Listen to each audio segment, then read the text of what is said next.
Почнете од почеток со Бони Сала.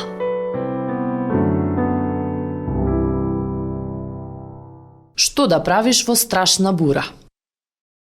И се подигна силна бура, а брановите се префрлуваат во коработ, така што коработ веќе се полнеше. А тој при кормилото спиеше на перница. И го разбудија и му рекоја: Учителе, зар не ти е грижа што ние загинуваме?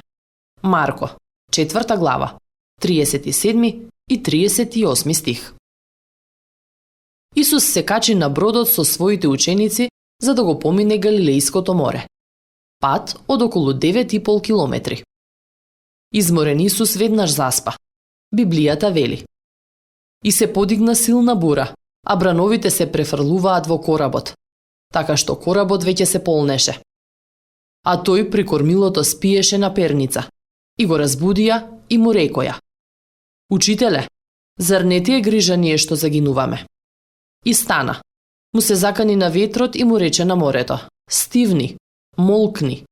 И ветерот стивна и настана голема тишина. Марко, 4 глава, од 37 до 39 стих. Ако библиската книга Матеј ги запишува настаните хронолошки, овие луѓе не биле незапознаени со Исусовата моќ. Тие беа со Исус кога тој ја претвори водата во вино. Видоа како исцелува жена моментално од состојба на висока температура кон потполно здравје и исцелува лепрозен човек. Овој пат нивните животи се изложени на ризик и тие извикуваат: Учителе, зар не ти е грижа?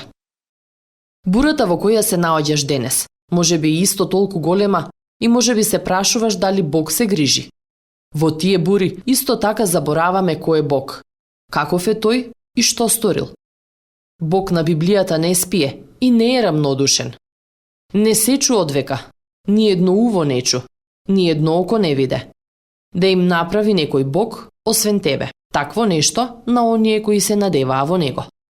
Исаија, 64 глава, 4 стих. Дали бура бесне е во твојот живот денес? Повикај ме, вели тој, и ќе те спасам и ќе ме прославиш. Псалм, 50 глава, 15 стих. Следевте еден момент на рефлексија од Бони Сала. Почнете од почеток со Бони Сала.